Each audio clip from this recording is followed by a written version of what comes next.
Good afternoon. So good to see everybody. My name is Ruth Levine. I'm the Associate Dean for Student Affairs and Admissions for the UTMB John Seeley School of Medicine.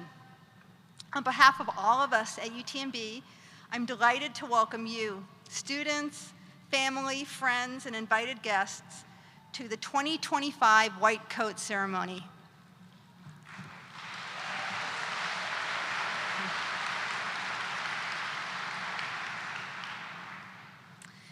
This event is the first of many that serves to welcome you, the class of 2029, to the profession of medicine.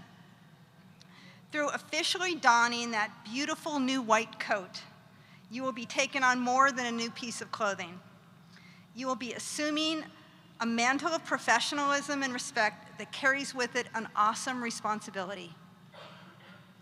I am confident that you will all grow into that white coat, which may feel a little stiff and scratchy now, but with time will transform into becoming part of your very identity. I'd like to thank everyone who participated in the planning and execution of this event, including our members in the Office of Student Affairs and Admissions, the students in the UTMB Honors Education Council, Syncope, Music and Medicine, and the faculty and administrative leaders who you see before you on stage and here in our audience. I would like to turn your attention to Syncope as they perform the national anthem.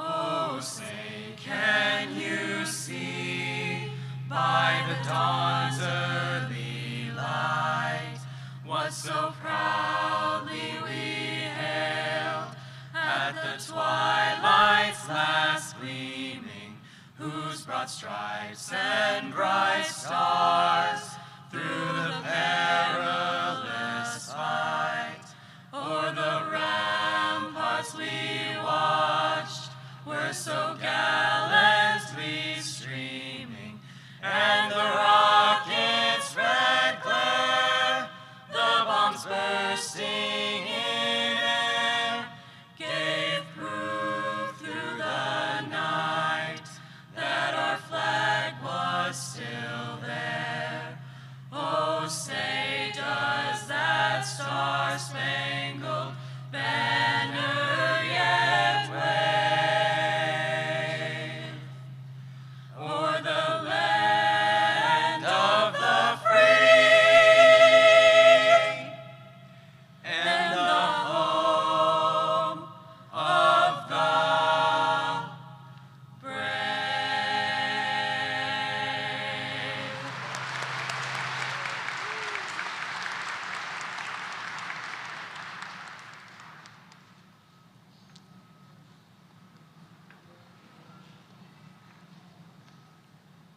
Thank you.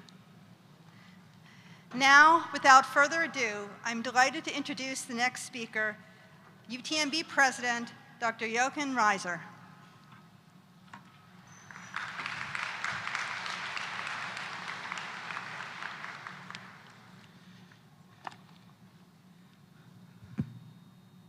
Good afternoon, everybody.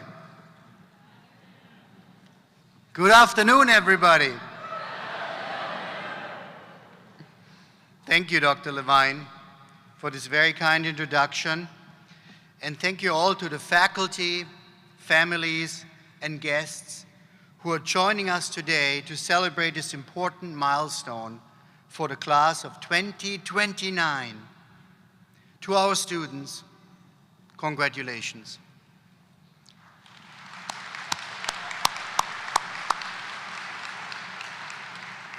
Today's ceremony marks the beginning of something meaningful. Not just a career, but a calling that brings with it purpose, responsibility, and impact. You are joining an academic community unlike any other. At UTMB, we believe in education that is rigorous, immersive, and deeply human. You'll be challenged to think critically, to collaborate generously, and to lead with integrity. This year, we welcome 230 entering students, 92% of whom are Texas residents. And 1 in 3 of you is the first in your family to attend college. That speaks volumes about your determination and the promise of this moment. What makes this place special isn't just the science or the history, it's the people. Faculty who are invested in your growth, mentors who push you to do more than you thought possible, and a culture that blends academic excellence with a commitment to service. Make the most of it. Ask the hard questions. Learn from every patient, every professor, and every experience. It's now my honor to introduce someone who brings that same spirit to every role he's held, Dr. Antonio Bianco. Dr. Bianco is a distinguished physician-scientist whose work in thyroid disease has shaped clinical care worldwide. He has served at leading institutions across the country and now plays a vital role here at UTMB as Interim Senior Vice President and Dean of the John Seeley School of Medicine and Chief Research Officer. He's a leader, a mentor, and a champion for the next generation of physicians and physician scientists. Please join me in welcoming Dr. Antonio Bianco. Dr. Bianco.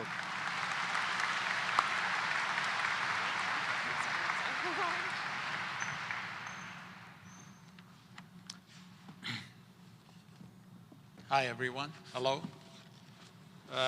Dr. Reiser, thank you so much for this kind introduction. It's a pleasure to be here today. I'm so honored.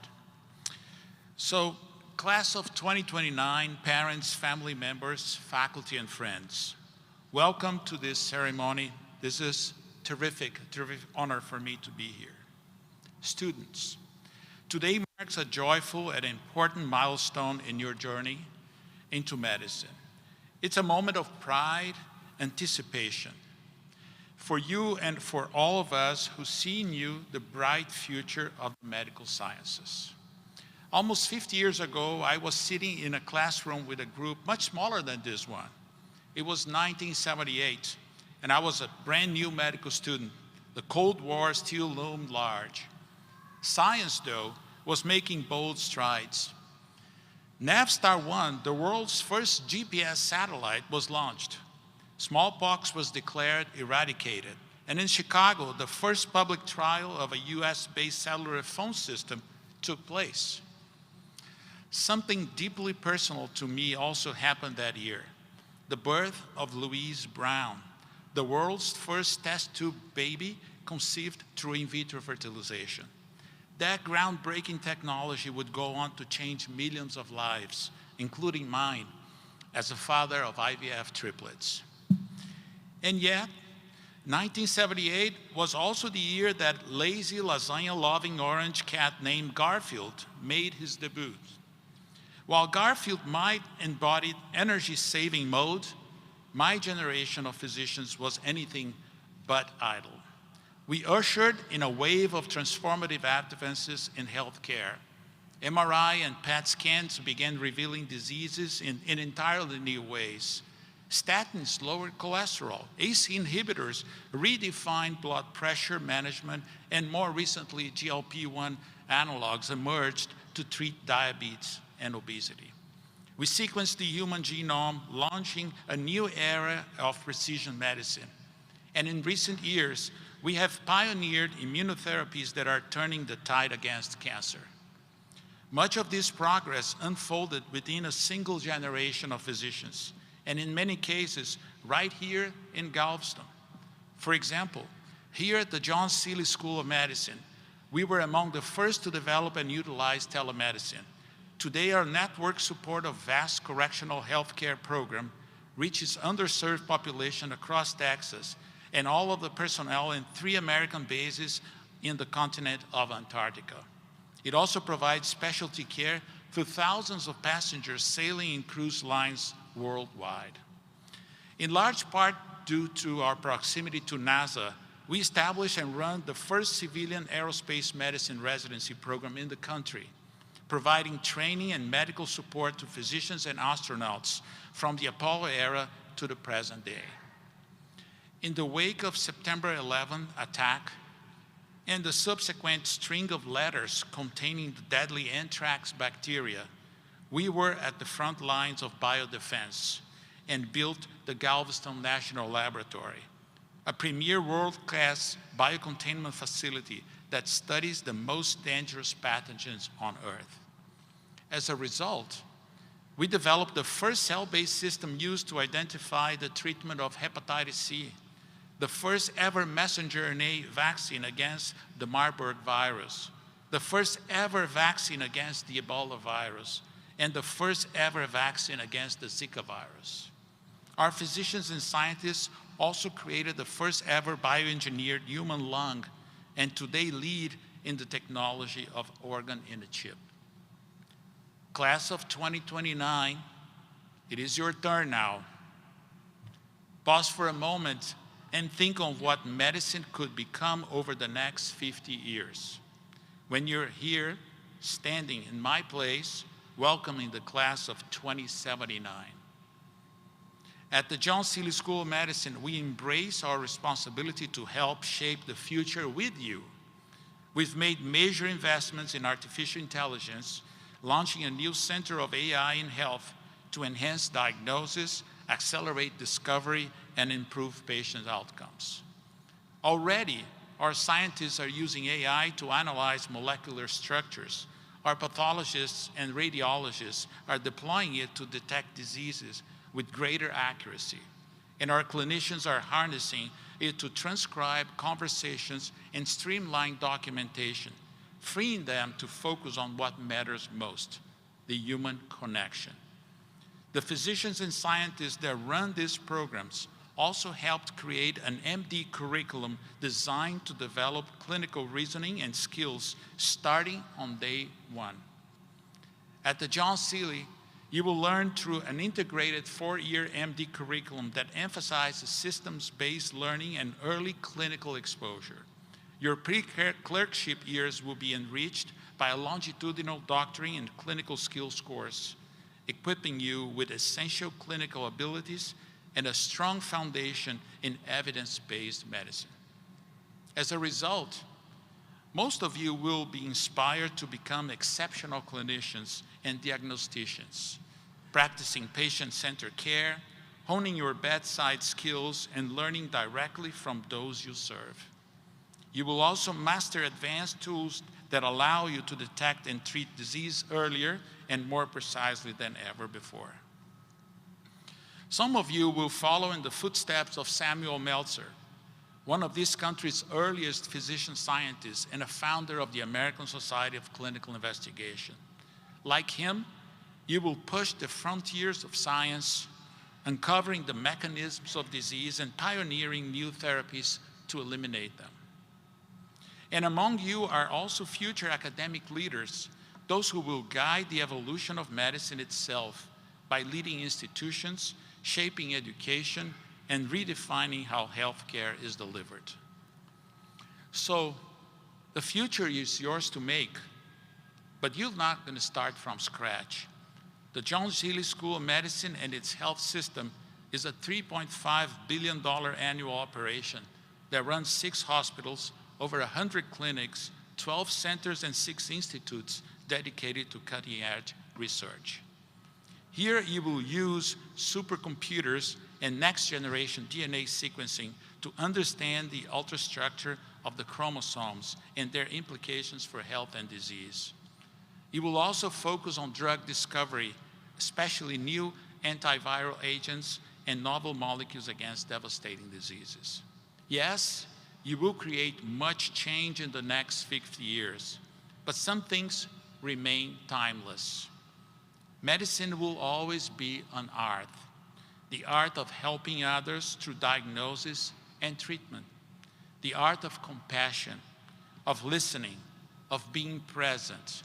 And no one captured this better than Sir William Osler at the turn of the 20th century.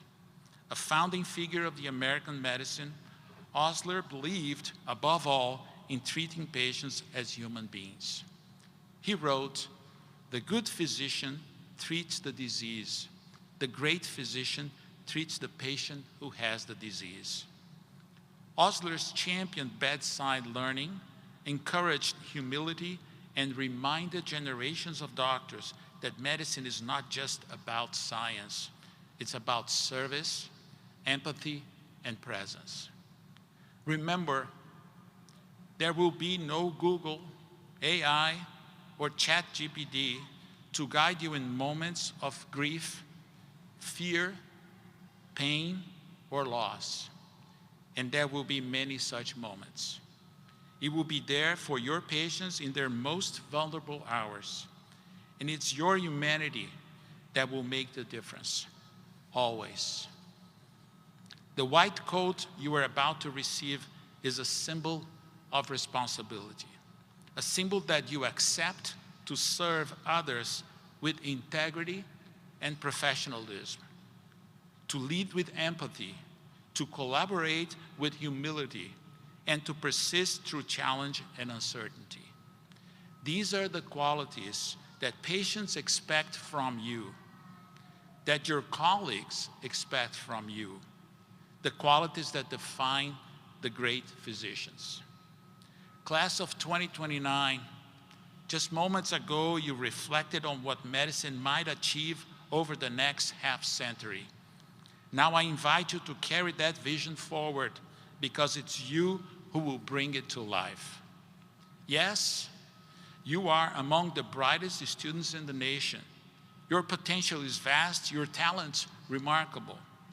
With the strong foundation you will build over the next 4 years and the depth of training coming in your residency, you will be prepared not only to practice medicine, but to shape its future. So, as you begin this incredible journey, keep thinking about what's possible. Dream boldly, work relentlessly, serve compassionately. And when the work feels hard, and it will, remember the wisdom of the Garfield the cat. It's amazing what one can accomplish when one doesn't know what one can't do. Thank you, and welcome to the future of medicine.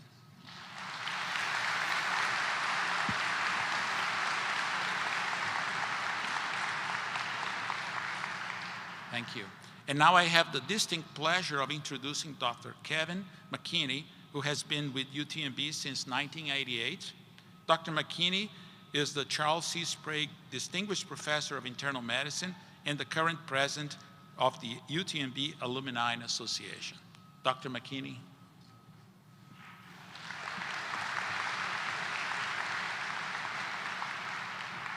I hope I didn't mess up this.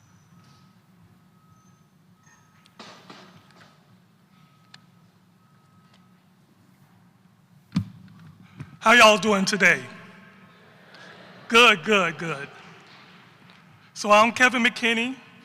I'm the president of the Alumni Association, and I'm also honored to be your course director for endocrine and reproduction, which y'all will encounter in about 18 months.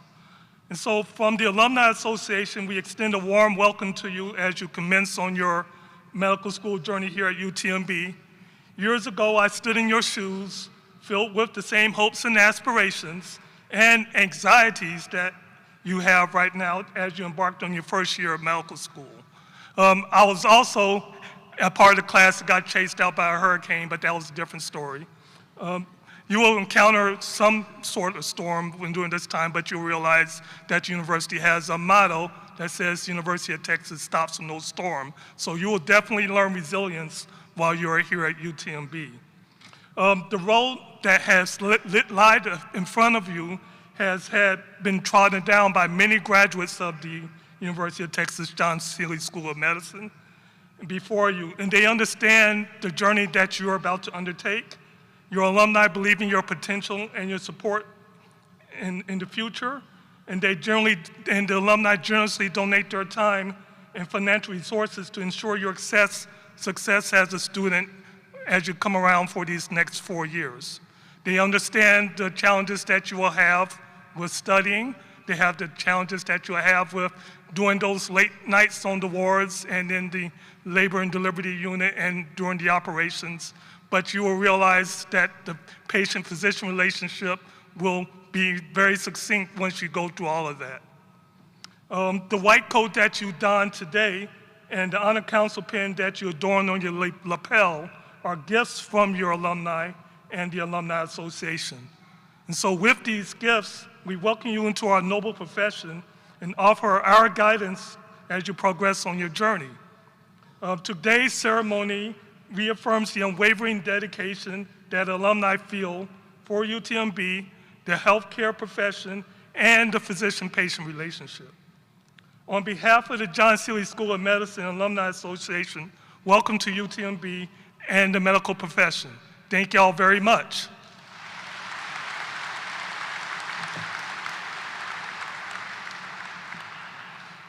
So the next person you will hear from is is Lorden Hoff, and she's a member of the Honor Education Council here at UTMB.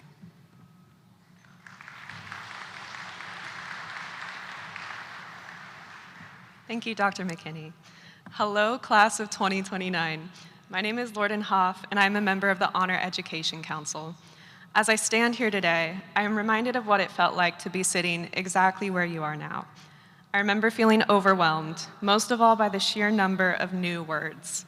Right now, it's the names of your classmates, buildings, and student organizations. Soon, it will be anatomical terms, medical conditions, and medications. Not to scare you, but in the spirit of living by the beach, you're standing before a flood of information. And amid that flood, you begin to appreciate the educators who don't just show up. They hand you a surfboard and teach you how to ride the wave. That's why it's such a privilege for me to present this year's Jimmy Doyle Dickens Memorial Faculty Award, established by the class of 1971 in memory of one of its most respected members. This award honors a faculty member who exemplifies the traits we all aspire to as future physicians: humility, humanity, and integrity. After reflecting on our first year and the impact of so many dedicated and talented professors, the class of 2028 has chosen to recognize Dr. Janice Wilson for her exceptional contributions. Dr. Wilson is a board-certified dermatologist and dermatopathologist, a graduate of the University of Texas Health Science Center at Houston, where she earned Alpha Omega Alpha honors on a full scholarship. She completed both her dermatology residency and dermatopathology fellowship here at UTMB, where she was named Outstanding Fellow of the Year. She currently serves as an associate professor in the Department of Dermatology, the associate program director for the dermatology residency, and the director of the Dermatology, Hematology, Musculoskeletal, or DHM course for medical students. Dr. Wilson's work as a program director had a significant impact on my class's performance in the course. Her lectures are engaging, clinically relevant, and infused with genuine dedication to helping students succeed. Our class was especially grateful for her thoughtful and thorough review sessions, which made complex material feel not only manageable, but memorable. Outside of medicine, Dr. Wilson has a beautiful, almost 3-year-old daughter, Alice. Dr. Wilson loves music, with favorites like David Bowie, Sufjan Stevens, and Frank Ocean. She enjoys going to concerts and traveling. Dr. Wilson doesn't like to stay in the same place for too long. She flew in just this morning and will be flying out again right after the ceremony. Don't worry, not just Dr. Wilson, but also everyone in attendance. We will make this quick. In addition to her excellence as an educator, Dr. Wilson is a leader in cosmetic dermatology, a published researcher, and a mentor to countless students and residents. It is with deep respect and immense gratitude that we present this year's Jimmy Doyle Dickens Memorial Faculty Award to Dr. Janice Wilson. Dr. Wilson, please come forward, and everyone, please join me in celebrating such an esteemed and talented physician.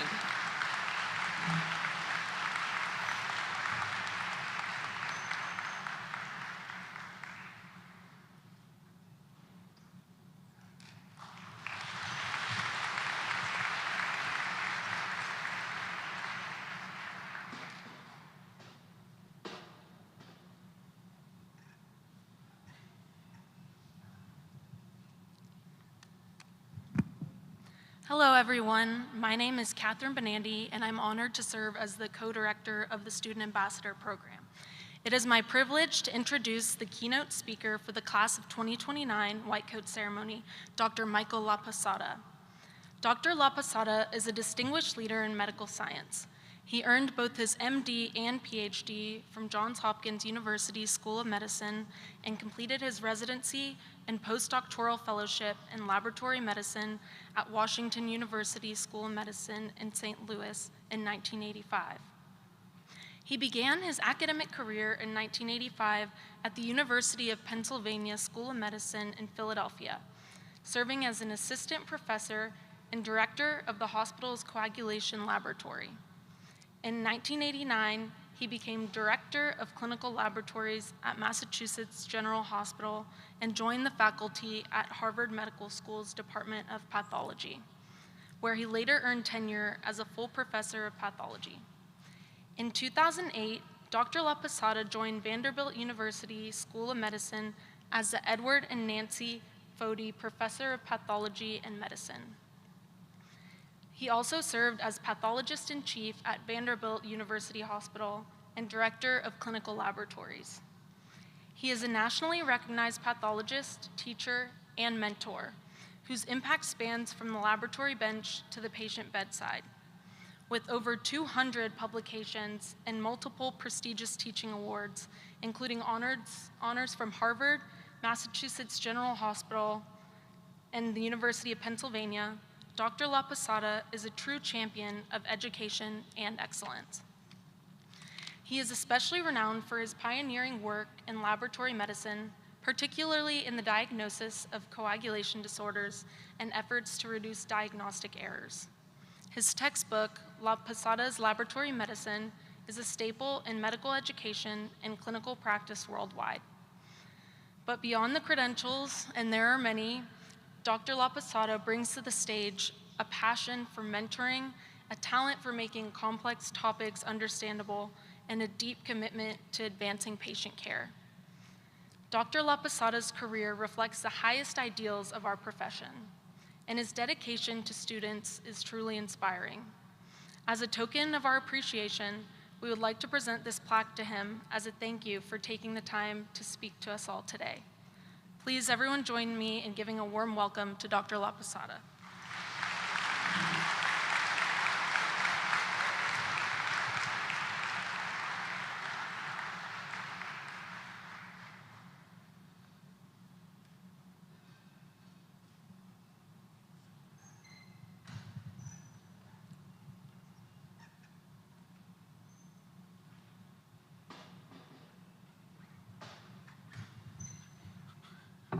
Thank you, Kate.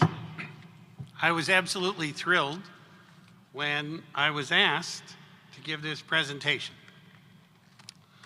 So, good afternoon. I have a message for all of you, that is family, friends, and students. And I'm going to begin with a memory. In the mid-1970s, I made a visit to the Statue of Liberty in New York. And back then, you could climb all the way into the crown. It was a rainy day when we went, really rainy, but we came prepared with rain ponchos and umbrellas. The weather chased away about 3/4 of the visitors. They stayed under the shelter outside the statue and then headed back on the boat to Manhattan. But those of us who were prepared, we kept going. We entered the statue. Doesn't that sound like a little bit like getting into medical school? After going to college, many start. They want to be pre-med, but only about a quarter make it into medical school. And that quarter, you guys, the ones that were prepared. Now, with that said, you cannot be prepared for everything. Within a few steps of being inside that statue, I looked up and I saw a narrow, spiraling staircase with no walls on either side and a big drop in the middle from the crown at the top to the feet at the bottom, and it was all open. Each step was occupied. So once you start climbing, there is no going back because there's someone on the step behind you. Your only choice is to go up. That's where you are today. You are on the first step going up the Statue of Liberty, and the only way to get done is to go all the way up and come all the way down. So you've stepped onto the first stair. It's very tough to go backwards, and it gets even harder very quickly. This is a bigger day than you think. Today, we're giving you a white coat to mark the first step. From here, your job is to climb through medical school, through residency, and often more, listen family, until you are qualified to practice your craft. So the climb begins in medical school. The first year and a half of medical school feels familiar. It's kind of like college, books, lectures, exams, but with one major difference, and that's the volume of material you have to learn. It's like trying to drink water out of a fire hose. Most of the water out of the fire hose rushes by, just as it does in a medical school lecture when you are hearing something for the first time. You do the best to absorb what you can. One of the things you will do early in medical school is to stare at the organs of the body under a microscope, and you will be asked to identify them. I'll warn you now, the esophagus and the anus look surprisingly similar in histology. I remember my study partner asking, "How do you tell them apart, Mike?" I told him, "Devin, I am sure that one day you will be a great doctor, even if you can't tell your anus from your esophagus." Another challenge in medical school is often not knowing what an individual faculty expects of you. Some faculty expect you to be a detective, able to find the information you need in a second to help a patient. Others expect you to be a living encyclopedia and have all the information in your head at all times. I had one professor, an intimidating geneticist, who quizzed me relentlessly in front of my classmates at a patient's bedside. I held my ground with the correct answers until he handed me the patient's glasses and asked me to tell if she was nearsighted or farsighted just by looking through her glasses. Doggone it, I had no idea. So you never really know what's coming from an individual faculty. Unlike in college, in medical school, the consequence of failure gets serious quickly. You have to pass step 1, a national board exam, before you're allowed to continue to clinical training. And you will probably have spent thousands of dollars and experienced a lot of extra heartbeats already in these first 18 months in your path to become a doctor. Failing is not an option. Families, here's your first assignment. Support intense and uninterrupted study. Guard the quiet space. Deliver coffee and cinnamon buns, if that helps. But whatever you do, please don't ask, "Are you done yet?" Now you get to the clinical years. Once step 1 in the first year and a half of medical school is behind you, you are halfway up the spiral staircase, not yet to the crown. Now begins the real work, caring for actual patients and truly connecting with them in their most difficult moments. You'll be in hospitals and clinics on rounds and on call. If you're an extrovert, that helps. Patient care thrives on human connection. I remember an older Italian woman who refused to get out of bed after surgery. I found a wooden cane in the ER. I scratched her initials on the top of this wooden cane, and I showed it to her as her cane. I asked her if she wanted to go for a walk down the hall with a handsome young Italian guy. That was me. She smiled, and then she said yes. Once she trusted me, she started getting better. So let's make you aware of what to expect in these last 2 years of medical school with real patients. And for first time in family, this is very important to understand. So in surgery, you'll be holding retractors. These are basically surgical crowbars. And you keep the operating field open. You'll stand for hours, perfectly still, and on many occasions, you'll need to think fast. During my very first surgery case in medical school, we needed to get a small amount of the patient's blood from the patient and into a pan, and we had to get the blood start to clot. And we had to do that before we could continue with the procedure. Now, her chest was already open. She was already anesthetized. And nobody could make the blood clot in the pan. I, as the lowly medical student with about 12 minutes of experience in the operating room, had just finished my PhD degree, and it was in blood clotting. I had an idea, and it worked. The blood clotted, the surgery continued, and the patient recovered. You never know when you'll be the one to have the life-saving answer. Internal medicine. This is where I learned that medicine isn't magic. I saw many chronic diseases, often with no effective cures, over and over again. A patient that I saw in the first year of medical school had an autoimmune disease called scleroderma. This was in 1974. She was in her 40s with 3 kids. I thought she'd recover just fine, but I knew nothing about scleroderma. And then as I spoke later with my attending physician, she told me the patient would not likely live another 3 years. I realized how many new cures we needed to find and the glaring need for research to identify the cures for disease became apparent to me at that special moment. In pediatrics, I learned emotional control.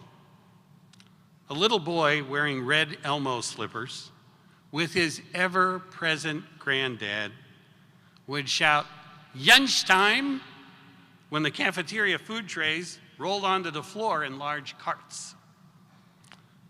Timmy died a month later from his leukemia in his grandfather's arms.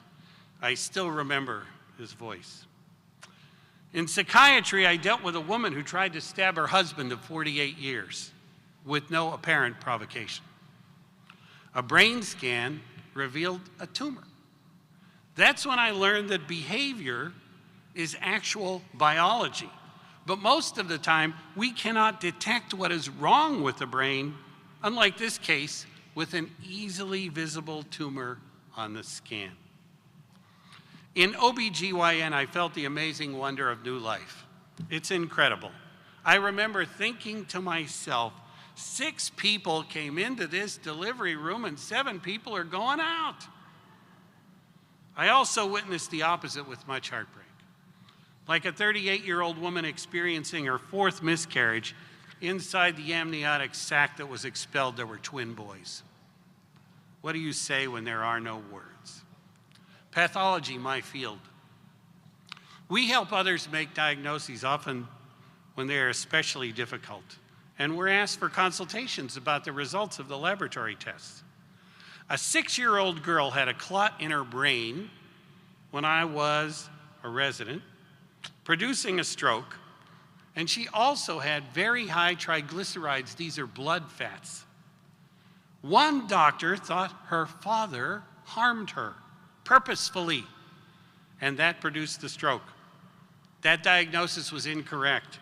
And with our consultation, we proved that the stroke was the result of the high concentration of fat in the blood, not trauma. Her father, who had already been taken to jail, was released. The family reunited. So far, I've provided the evidence for exonerations like this one more than 40 times. And I have also saved falsely accused people from execution.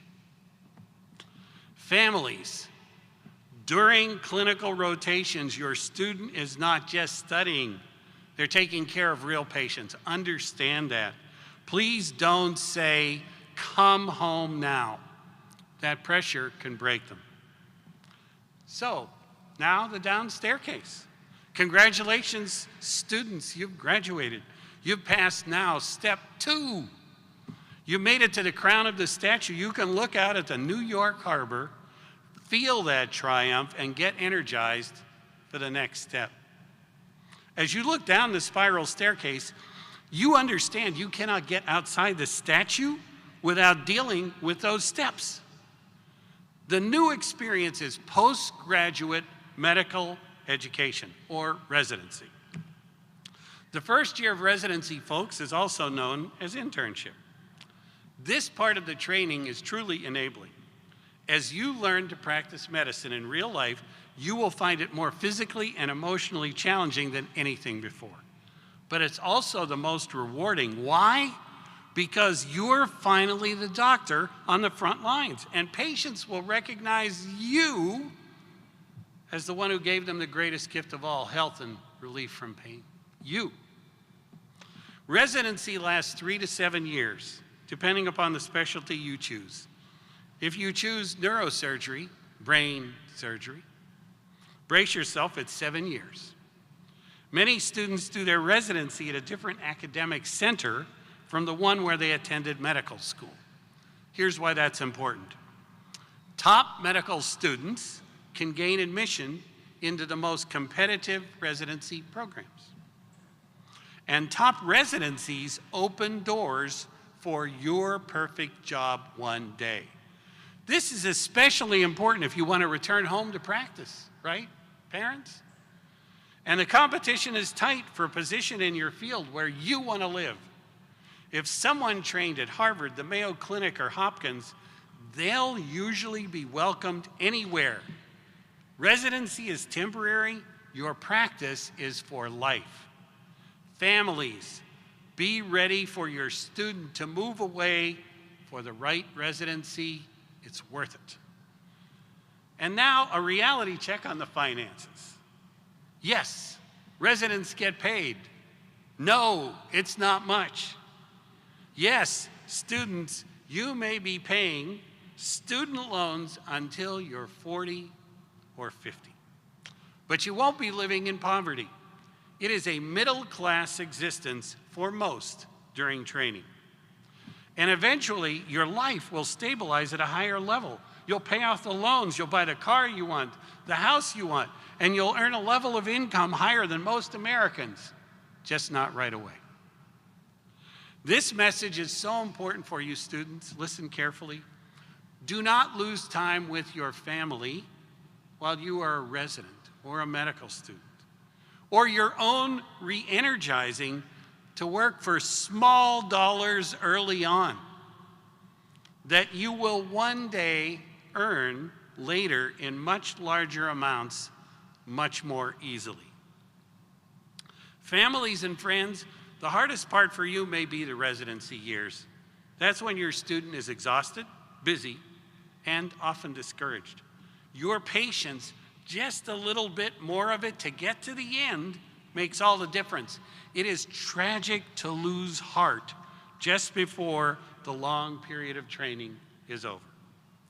Finally, the last part of the down staircase.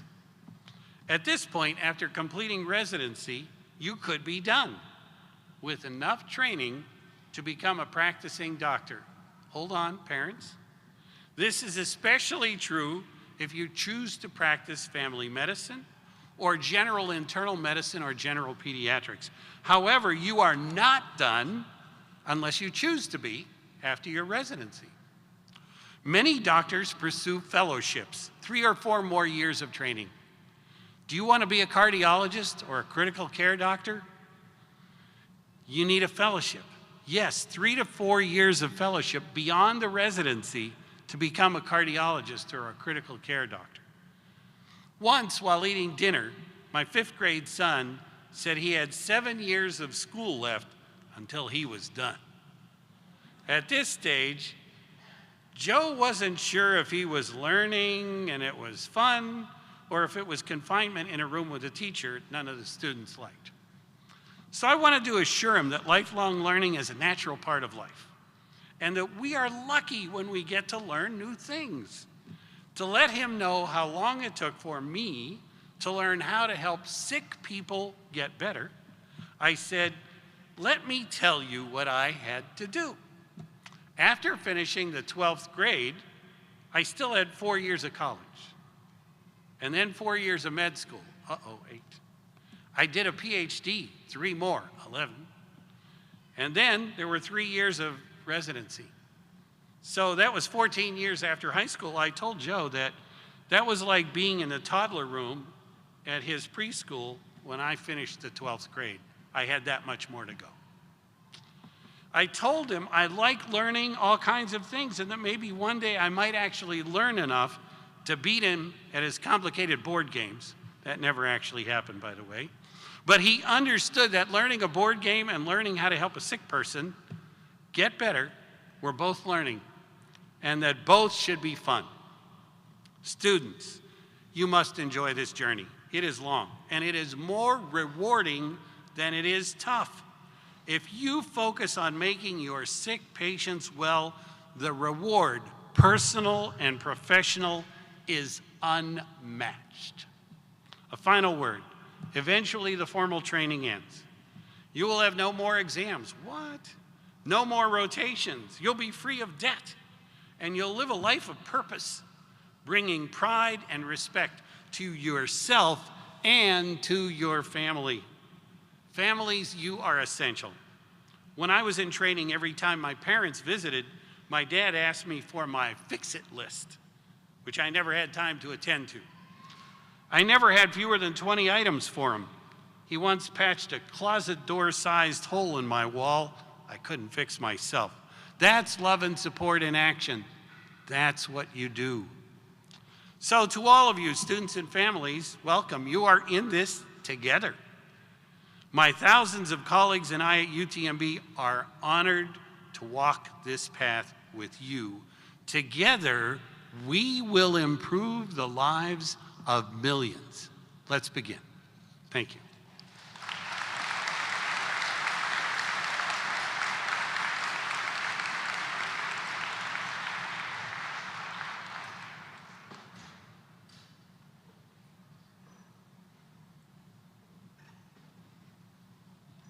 Thank you, Dr. Lapisota, for those inspiring words. My name is Dipti Punjabi, and I'm joined by Emily Kim and Ghazal Nayani to present the class of 2029.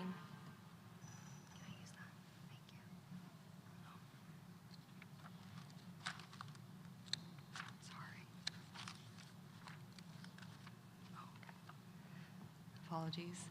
With us today to don these students with their white coats are 5 faculty members who play a vital role in the success of our students. Dr. Antonio Bianco, Dr. Miles Farr, Dr. Amy Gonzalez, Dr. Ruth Levine, Dr. Norma Perez. Will you all please step forward?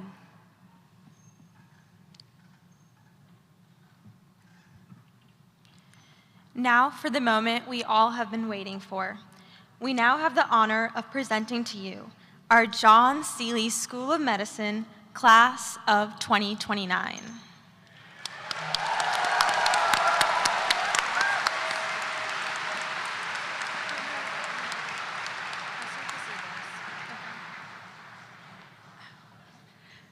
Before we begin calling our students to the stage, we want to thank all of you guys for being here today.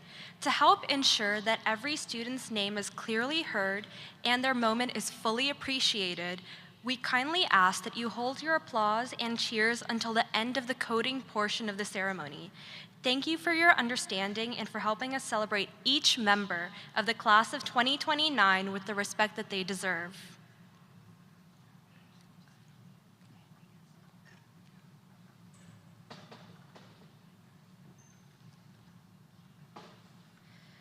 Aliza Abbas.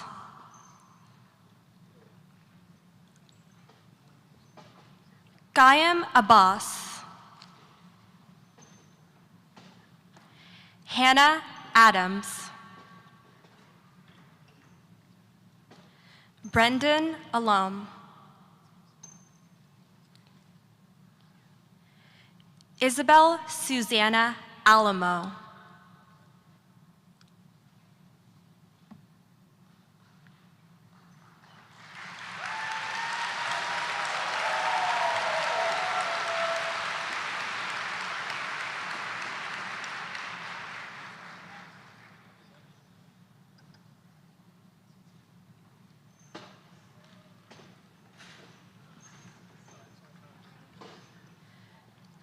Julissa Alcala. Dana Al-Hashmi. Husnain Salim Ali. Crystal Anunobi. Salam Ayub.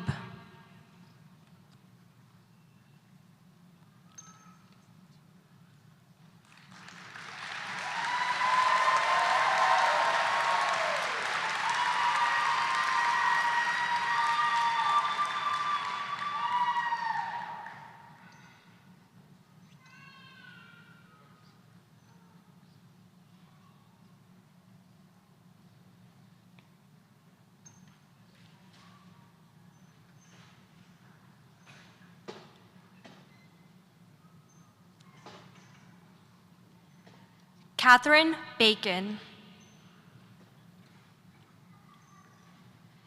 David Jacob Badillo. Divyam Bansal. Richard Barnes. Batulroop Baser.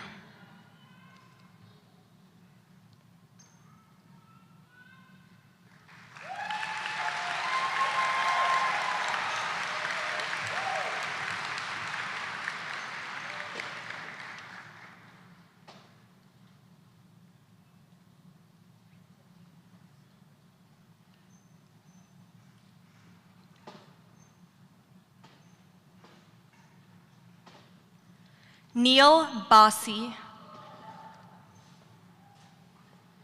Swati Bamidi Pati. Marie Menchaka Boone. Joshua Patrick Borja. Robert Anthony Brown.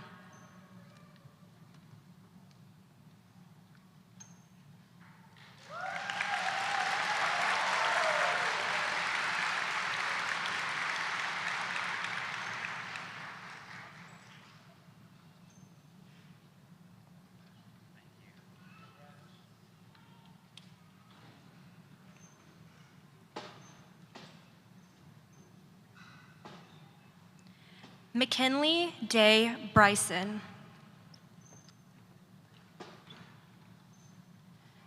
Georgina Bugarini.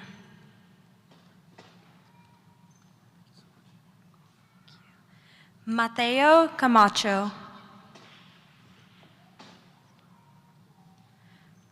Alexander Dalis Carr.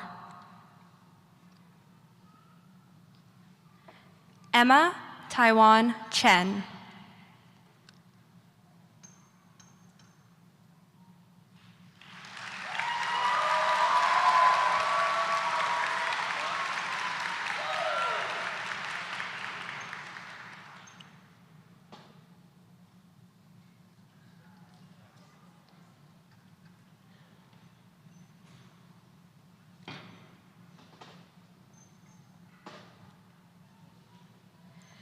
Vidya Rohini Chartuganta Nagaraj.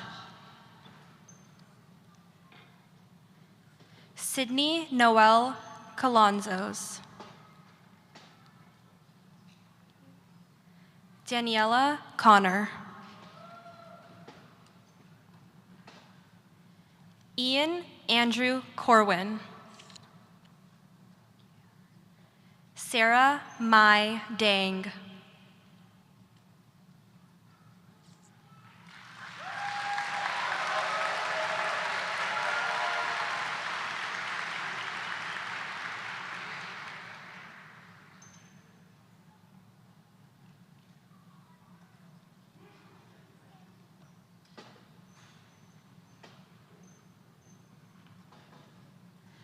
Neha Rao Dontineni. Jaya Surya Dilip. Catherine Sophie Denzel Palacios. Dawit Dasta. Nicholas Augustus Delaney.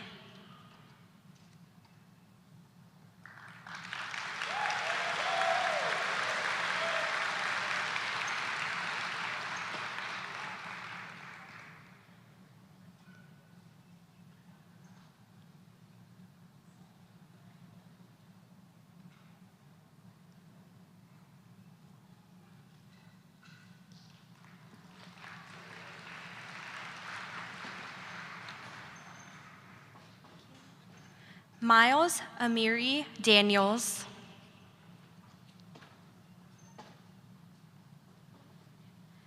Ayan Aditya Dasgupta. McKenna Victoria DeBever.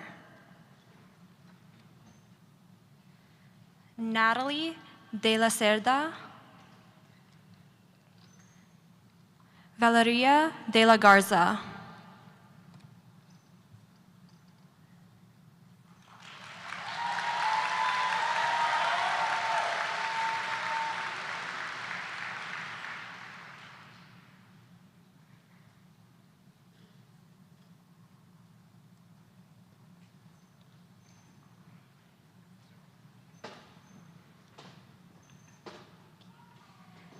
Neil Drain,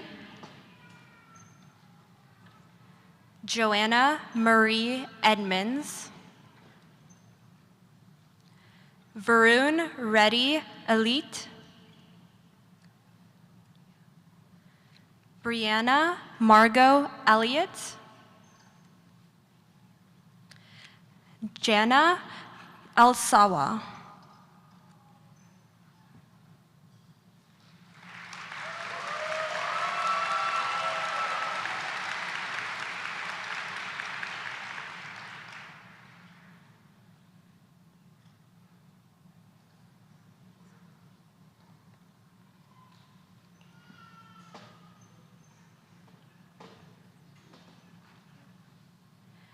Nicholas Grant English,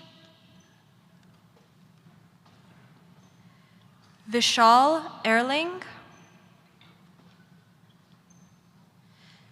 Giselle Estrada, Jackson Reese Salinas Evans, Nezenwa Brittany Ezenwa.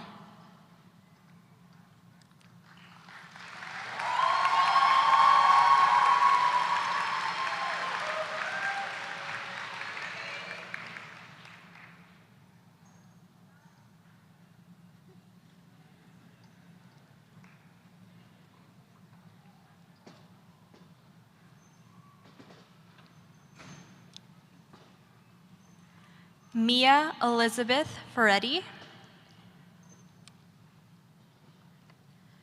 Nathaniel Joseph Ferriola, Lauren Marcella Fontenot, Abdullah Ayman Galal, Lauren Abigail Getzik.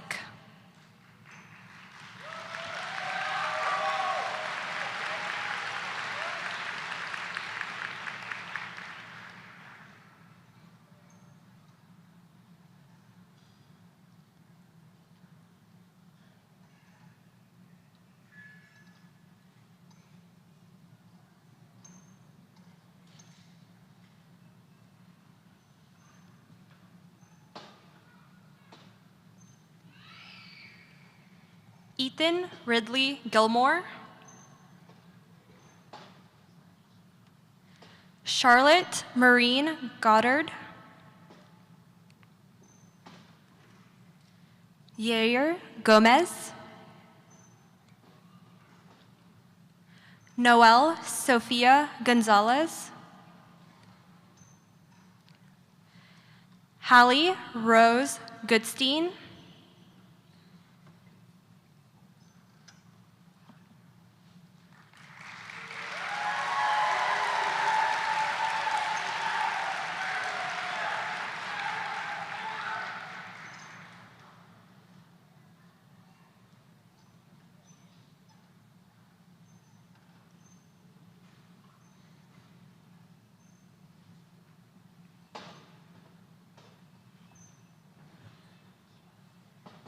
Nicholas Rene Guerra,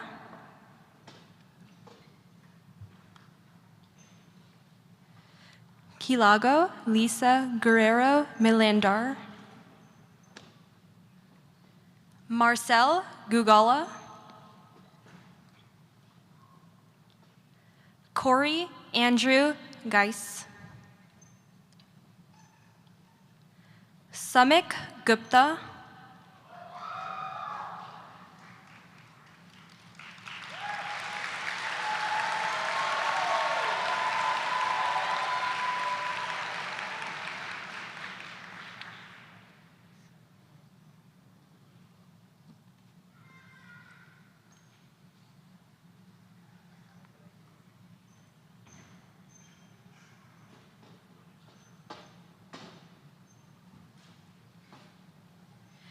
Mavery Gutierrez,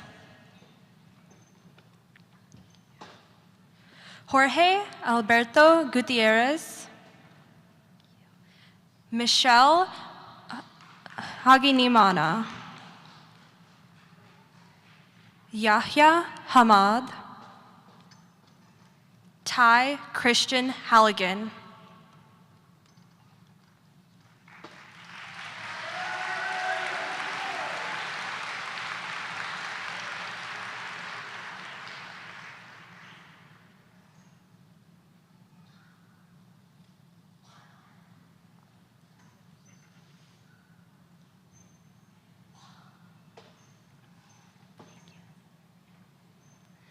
Elizabeth Ann Helmer. Richard Earl Helmer. Monica Janice Hernandez. Aman Mahantesh Hiremath. Ryan Marie Holda.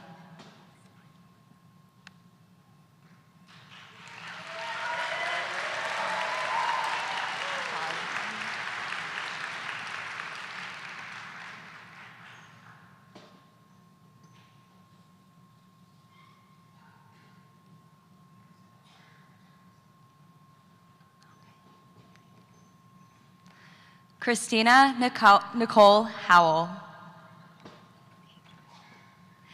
Jeremy Michael Shu. Murtaza Riaz Hussein. Kiana Odette Ibarra. Michelle Chimsom Ikocha.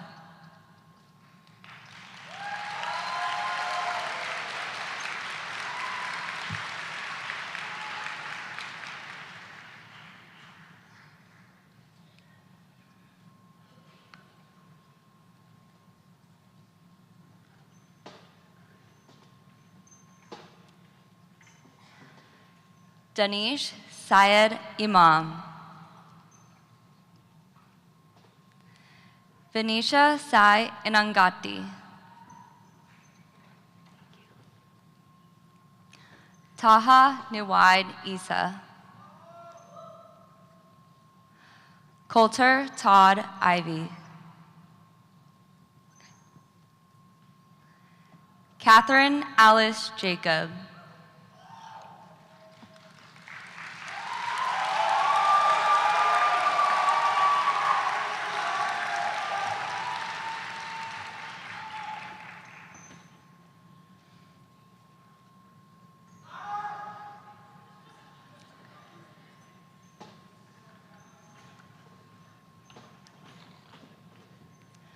Afzal Hussain Jakir Hussain.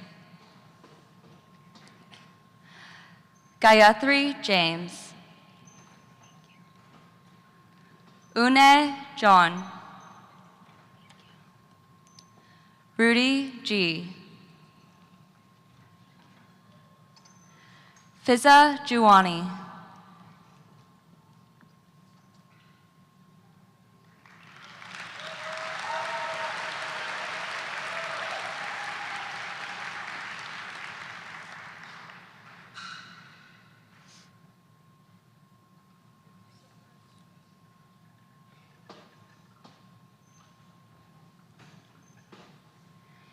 Ethan Michael Jorgensen.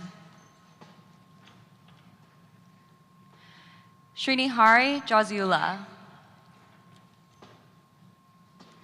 Aditya Ram Kandarpa. Chunya Belinda King. Rogan Cannon.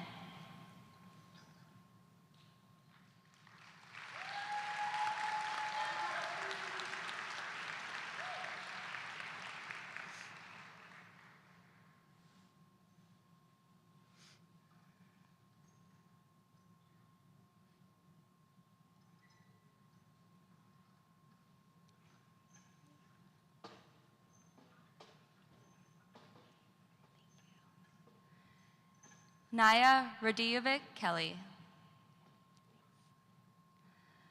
Nadia Farah Khalil.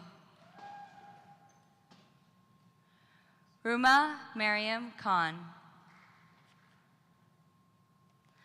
Tyler Allen Kostopoulos. Supriya Venkata Kotnani.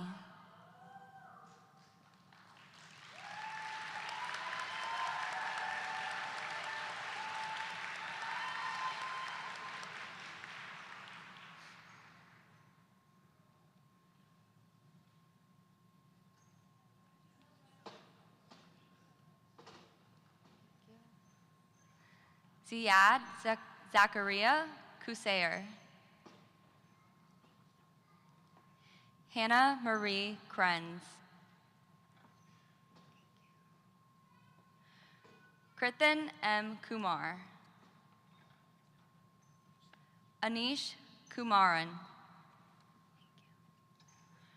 Rohan Vamshi Kura.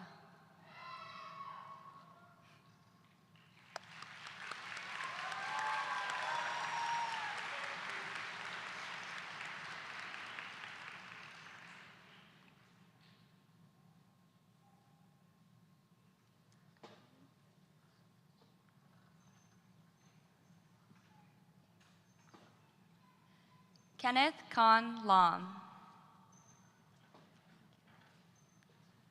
Kayla Marie Lampe. Chaitanya Venkata Lavu. Catherine Claire Liu. Hanming Lee.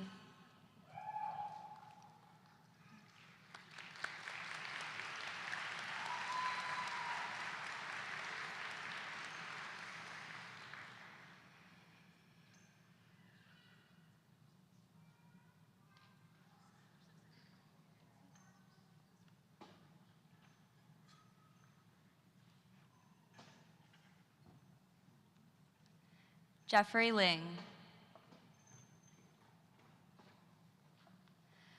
Mitchell Litvinov. William Davis Looney. Rosario Cristina Lopez Roca Fernandez. Frank June Liu.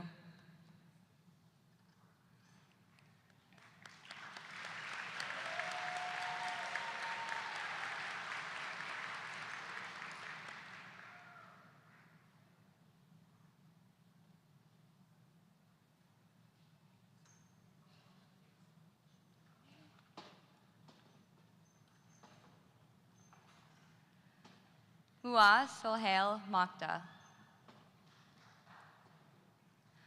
Margot McReynolds Marinelli. Sierra Jordan Martinez Galvin.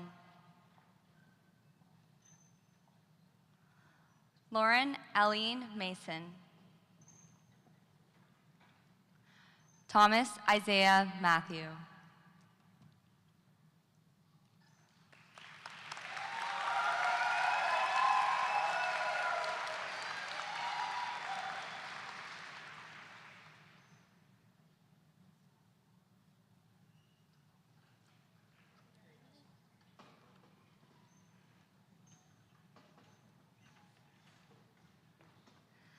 Elizabeth Emma McCarthy. Savannah Michaela McGinty. Anushka Hamal Mehta. Ahan Nilesh Mistry. Amir Aman Mohammed.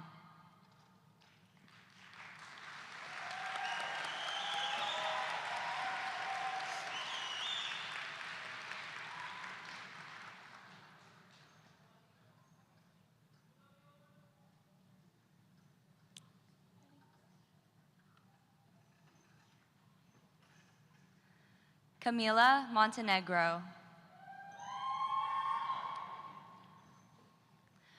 Rafael Montes Hernandez.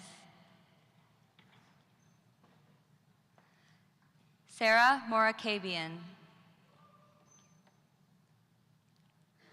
Sandra Morales. Fadila Moulay Katir.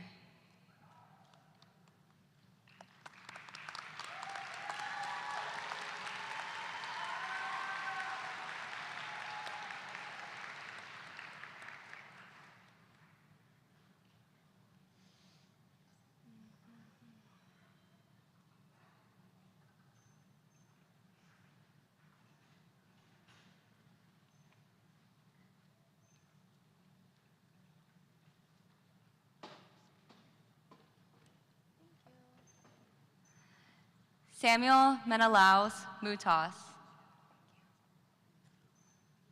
Spencer Todd Mullen. Jocelyn Sayasi Munoz. Matthew Dean Murphy. Eric Sharif Fatala Naga.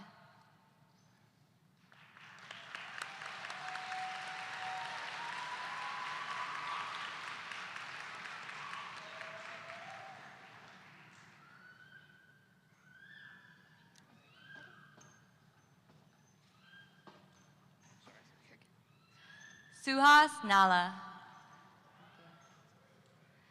Denzel Lamont Namadurai.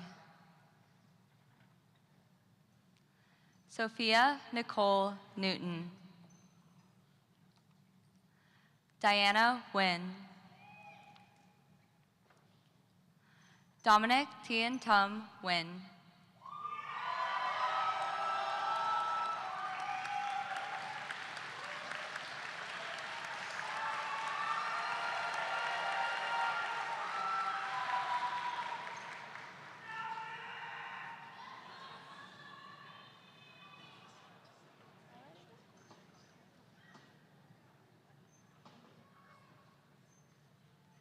Quinn Nguyen.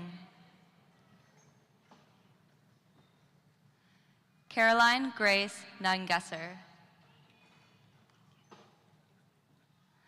Moralakan Aloeshoan Ashley Ojo. Obina Chancellor Okafor. Aluatobi Tolawasi Alamoju.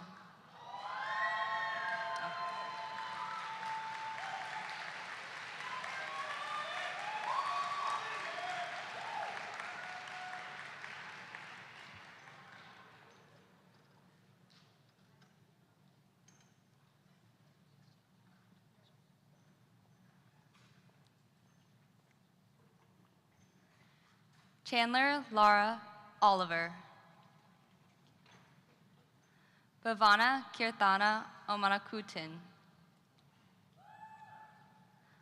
Alicia Owezi Osamor. Sarita Palacio. Eunice Unji Park.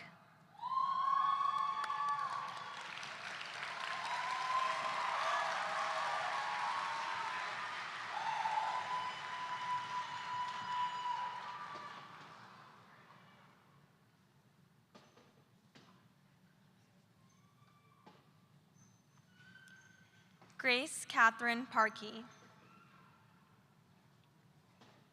Shayan Bervizi. Anjani Patel. Prisha Devang Patel. Riya N. Patel.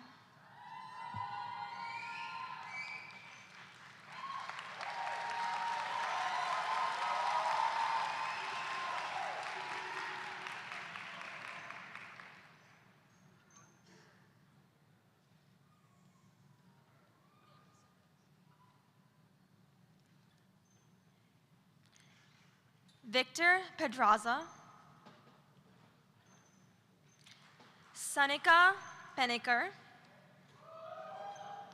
Jimena Perchez. Arnaldo Perez Jr. Samuel Thomas Peterson.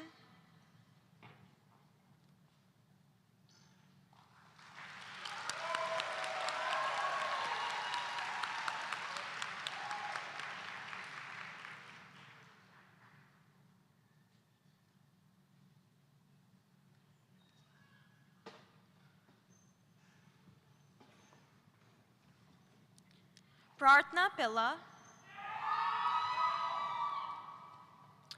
Anna Christina Pinchen, Noah Politico, Rick Blake Pope,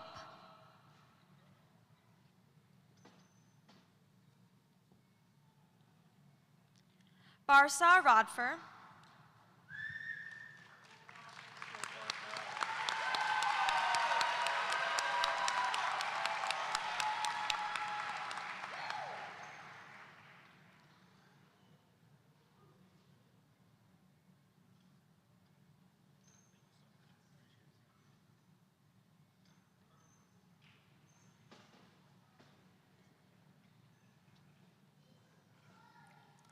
Kimya Wright Barber,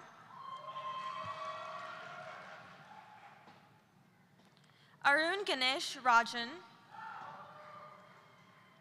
Jay Niraj Ramesh, Pranav Ramesh, Arya Ranjan.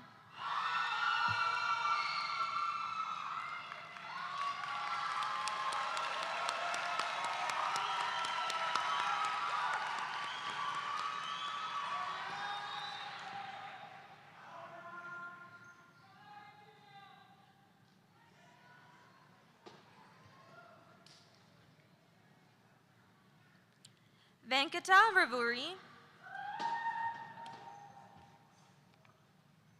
Giovanni Hugo Reyes,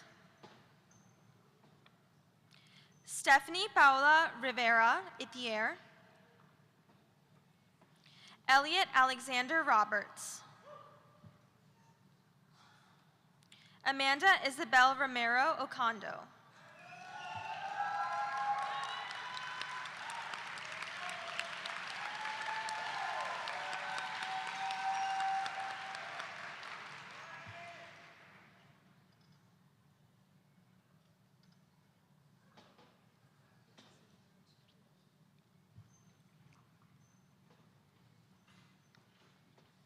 Jennifer Rosas, Danielle Rosero Castro, Suzanne Layla Sajid, Jordan Sam, Eric Sanchez Perez.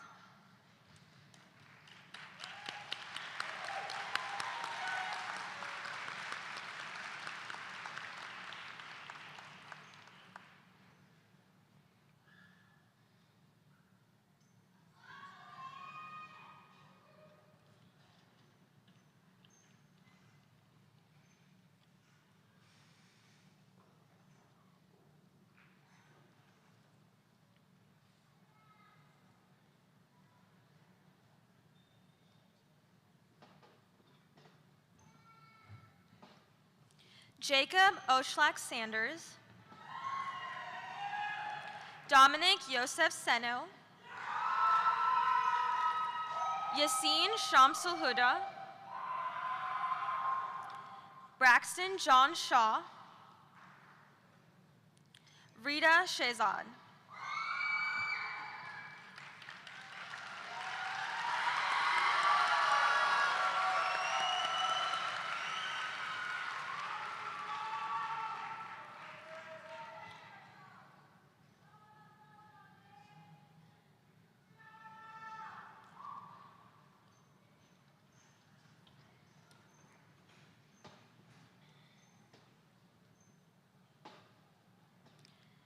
Najia Khan Sherwani, Suman Shetty, Daniel William Shi, Daniel Taewan Shi, Amna Siddiq.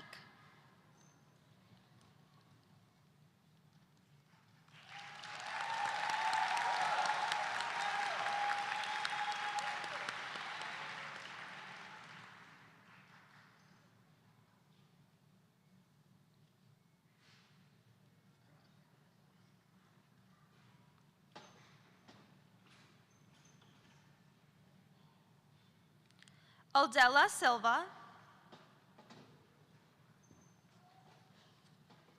Kyle Justin Smith, Joseph Jordan Smoot, Azaria Solomon, Angelica Roxanne Soto,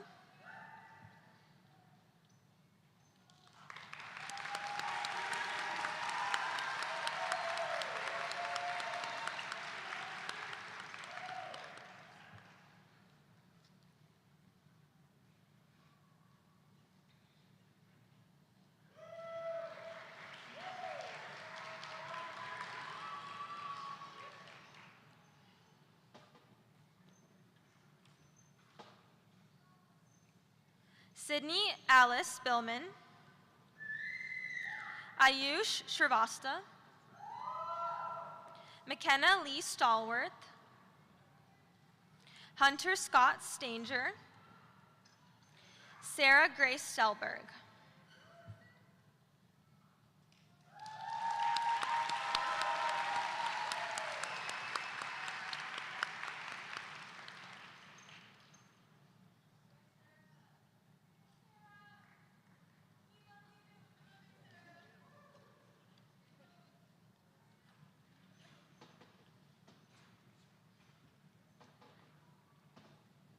Sophia Syed,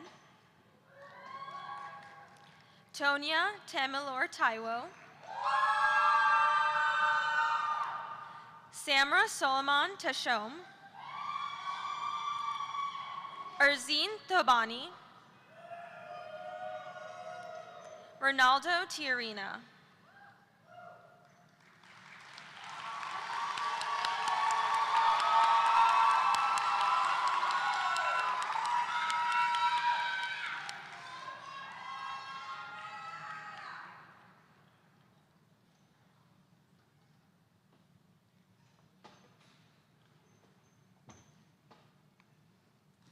George Scott Timpone,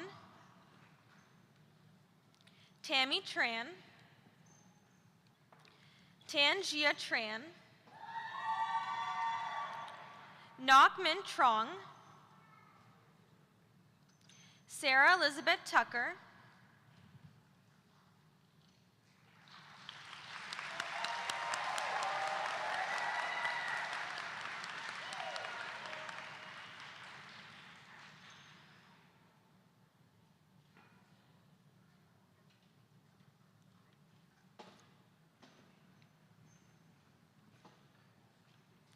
Ahad Muhammad Ullah,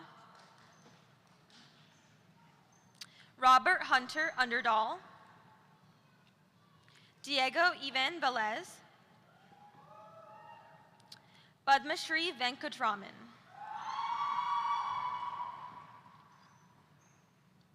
Gabrielle Martine Haron Vidal.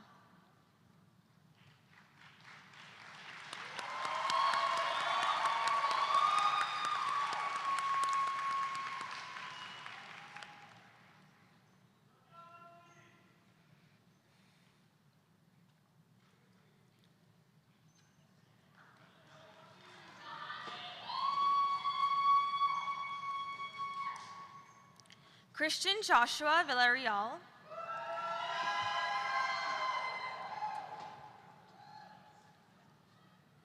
Shashir Wagre,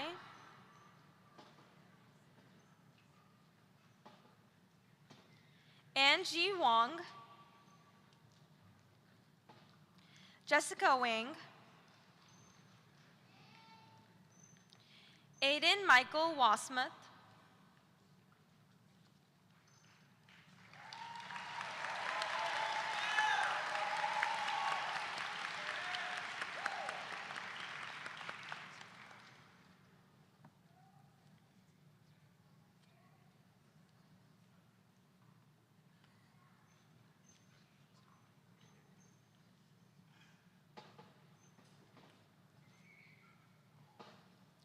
Sophia Stoll Waugh, Tristan Michael Weddington, Seth Paul Weston, Tamsin Jade Woomwell, Joshua Yazdi,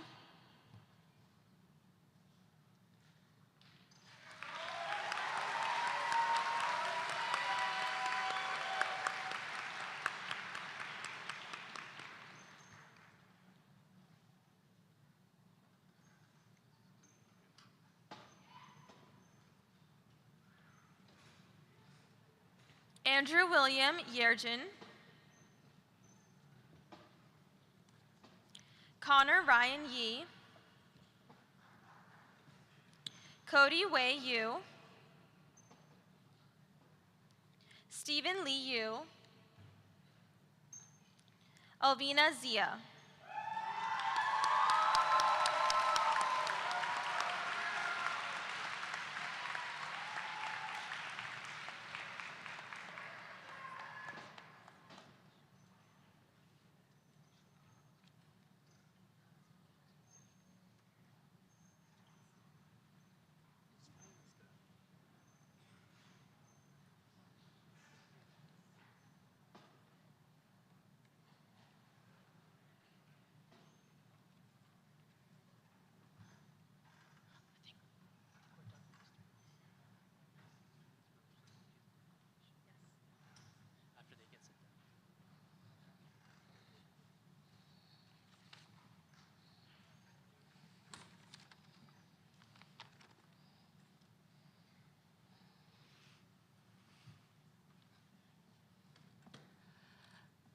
Now I'd like to invite the class of 2029 to join me in the Declaration of Commitment.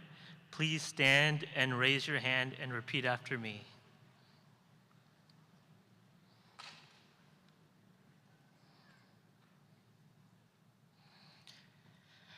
At the time of beginning medical school, I solemnly pledge myself to consecrate my life to the services of humanity.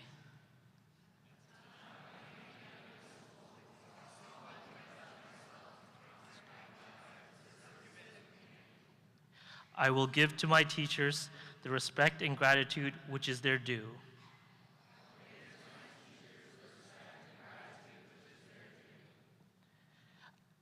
I will develop my skills with conscience, dignity, and integrity.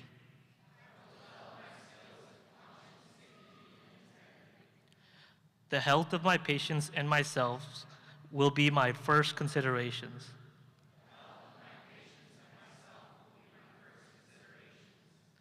I will honor those things that are confided in me. I will maintain by all means in my power the honor and the noble traditions of medical profession.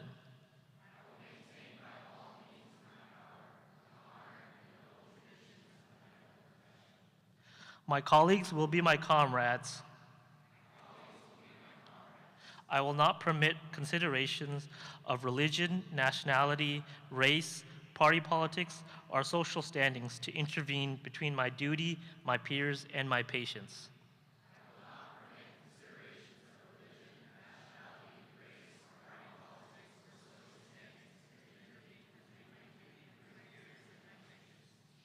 I will maintain the utmost respect for human life, and I will not use any medical knowledge contrary to law.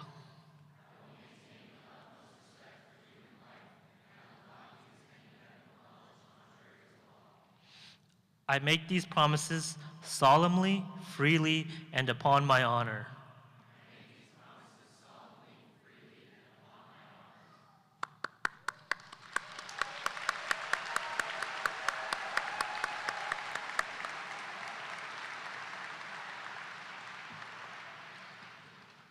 Next, I'd like to invite our syncope and music in medicine students to perform.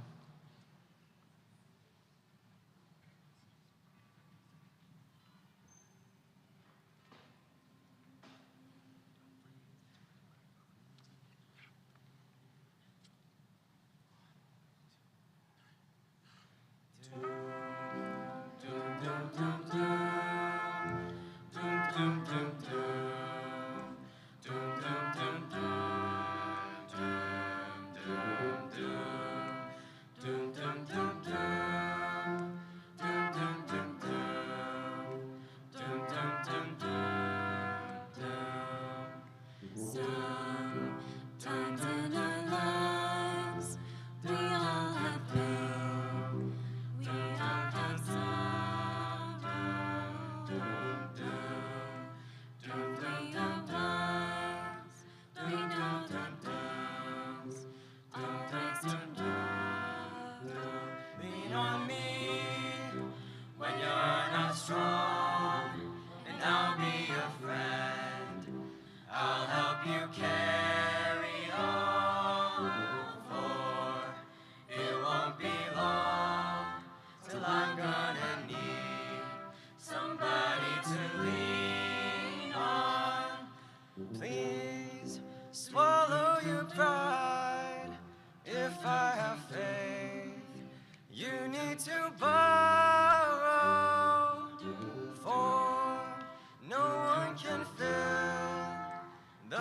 of your needs that you won't let show. You just call on me, brother, when you need a hand. We all need somebody to lean on. I just might have a problem that you'll understand. We all need somebody to lean on me. When you're not strong, and I'll be your friend.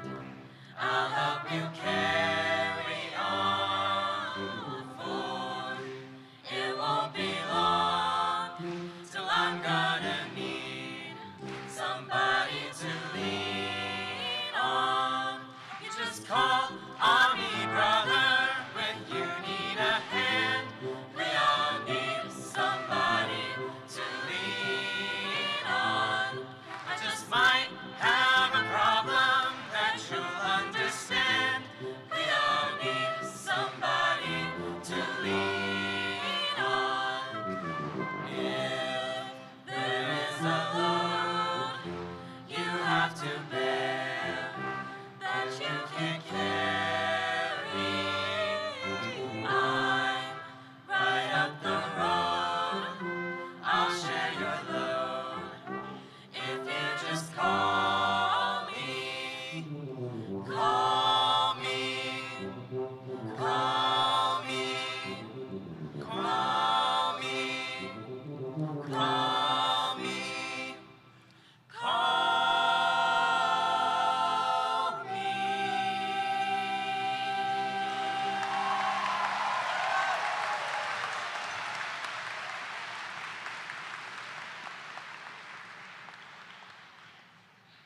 Thank you, Syncope and Music and Medicine. Let's give them another round of applause.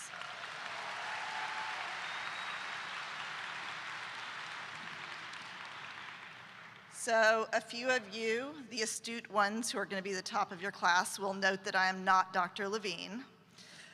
So my name is Micah Woods. You haven't met me this week. I have been on PTO. But I am back, and it is everything I had hoped for. Dr. Gonzalez, Dr. Levine were like, you're going to love this class. Don't tell the others, but they're our favorite. Except don't, those. I like them too, so it's fine. I get the closing remarks, and they're going to be short, but I want y'all to take just a moment, and I would like you to stand up and turn around and look at your family, your friends, whoever you have here with you, and give them a round of applause.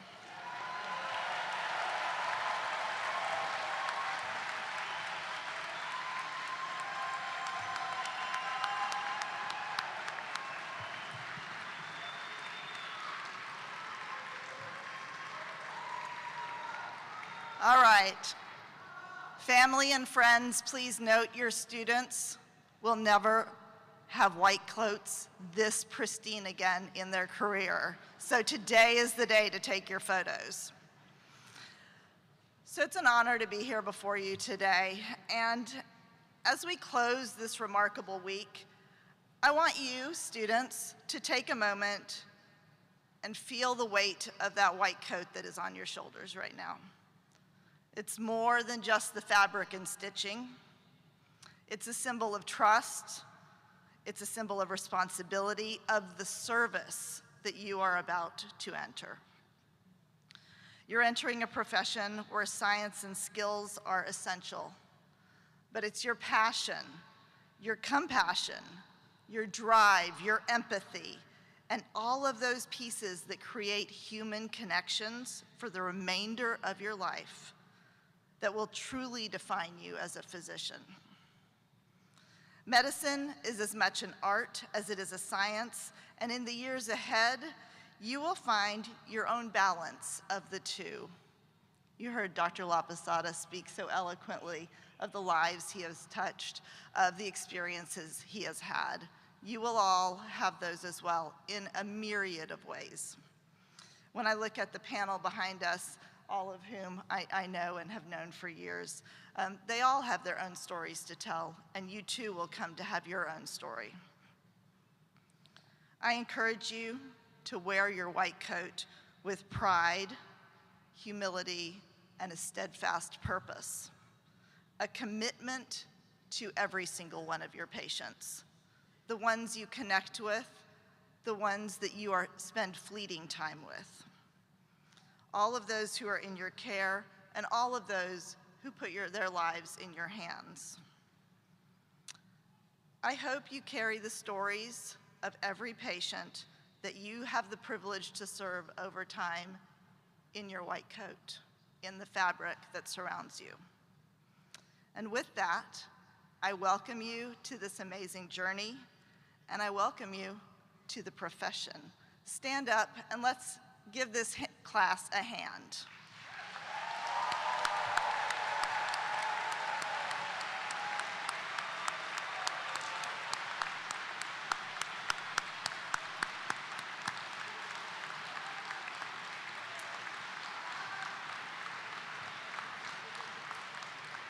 Congratulations. The ushers are going to recess you out. I also just have to put in a plug, if you haven't heard yet, come up to my office and see me. I'm in Old Red. I have the best snacks. But you have to come in and say hi to me. With that, I hope you have an amazing afternoon and go forth into the profession.